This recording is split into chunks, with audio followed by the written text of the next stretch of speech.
Ongole police స్టేషన్లో RGV విచారణ కొనసాగుతోంది. చంద్రబాబు, లోకేష్, పవన్ కళ్యాణ్ ఫోటోల మార్ఫింగ్ కేసులో ప్రశ్నిస్తున్నారు. లాయర్ సమక్షంలో దాదాపు 2 గంటలుగా విచారిస్తున్నారు పోలీసులు. సాయంత్రం వరకు విచారణ కొనసాగే అవకాశం ఉంది. వ్యూహం సినిమా కోసం 2 కోట్ల నగదు ఫైబర్ నెట్ నుండి ఆర్జీవీకి కేటాయించడంపై వివరాలు సేకరిస్తున్నారు.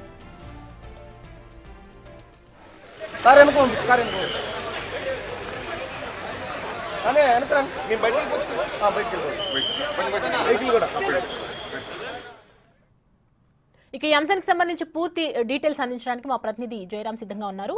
జయరాం, విచారణ ఏ విధంగా కొనసాగుతుంది? సాయంత్రం వరకు కొనసాగే అవకాశాలు కనిపిస్తూ ఉన్నాయి. సో ప్రజెంట్ ఏ విధంగా జరుగుతుంది?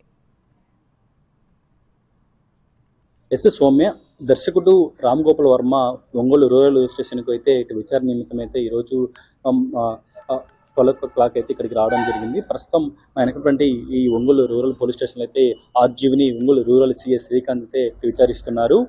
గత సంవత్సరం నవంబర్ 10న అయితే ఆర్జీవీ మీద అయితే ప్రకాశం జిల్లా మద్దిపాడు పోలీస్ స్టేషన్లో అయితే ఎఫ్ఐఆర్ నమోదైంది.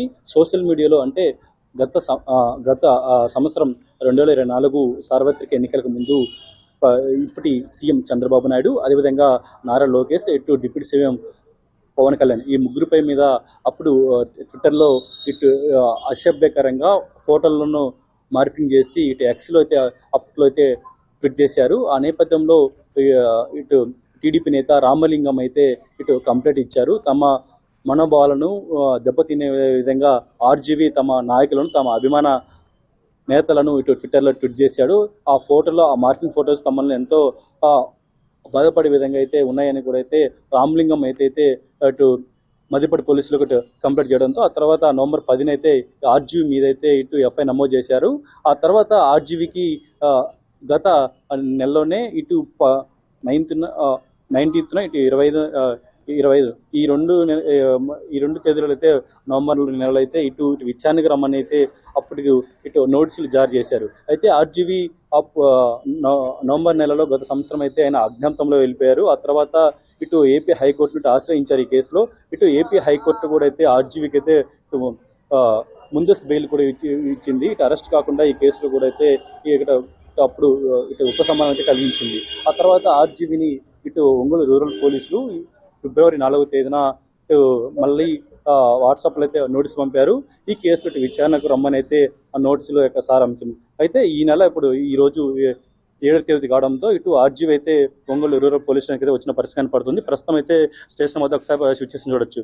మొత్తం కూడా రూరల్ పోలీస్ స్టేషన్ మధ్య అయితే ఉదయం నుంచి కూడా ఎటువంటి అవాంఛనీయ ఘటన చూడకుండా అవుటర్స్ ఎవరిని రానియకుండా అయితే పెద్ద ఎత్తున కూడా అయితే ఇక్కడ ఒంగోలు పోలీసులు అయితే ఇక్కడ బందోబస్తు కూడా ఏర్పాటు చేసిన పరిస్థితి ఇక్కడ చూస్తున్నాం. అదేవిధంగా ఆర్జీవీ ఇటు విచారణకు వచ్చే సమయంలో కూడా మద్దిపాడు మండలం గుల్లపల్లి గ్రోత్ సెంటర్లో ఒక హోటల్ అయితే వైసీపీ నేత అంటే చెవిరెడ్డి భాస్కర్ రెడ్డి, మాజీ ఎమ్మెల్యే అన్నారాంబాబు, దర్శి ఎమ్మెల్యే శివప్రసాద్ రెడ్డి, ఇటు వైసీపీ నేతలు మొత్తం కూడా అయితే ఇటు ఆర్జీవీని కలిశారు. ఇక్కడ అంటే తమకు సపోర్ట్ చేసినట్లు కూడా ఈ కేసులో ఏం కాదని కూడా అయితే శివప్రసాద్ రెడ్డి, దర్శి ఎమ్మెల్యే అయితే చెప్పిన ఆ కామెంట్ కూడా మనం చూసిన పరిస్థితి కనపడుతుంది. ప్రస్తుతం మనం విజువల్ చూస్తారు. ఇదే Ongole rural police station. RGV ఆ పైన మనం ఎదురు చూస్తున్నట్టు ఆ ఫ్రేమ్ లో ఎదురున్నట్టు పైన ఆర్జీవీని అయితే ఒంగోలు రూరల్ శ్రీకాంత్ అయితే ఈ కేసులో విచారిస్తున్నారు. అసలు సీఎం చంద్రబాబు నాయుడు, పవన్ కళ్యాణ్, లోకేష్ ఈ ముగ్గురి యొక్క ఫోటోలు ఎందుకు మార్ఫింగ్ చేయాల్సి వచ్చింది, దీని వెనక ఎవరున్నారు ఏంటి అనేది అయితే ఈ కేసులో ప్రధానంగా ఇటు విచారిస్తున్నారు. Thanks for the updates Jayaram.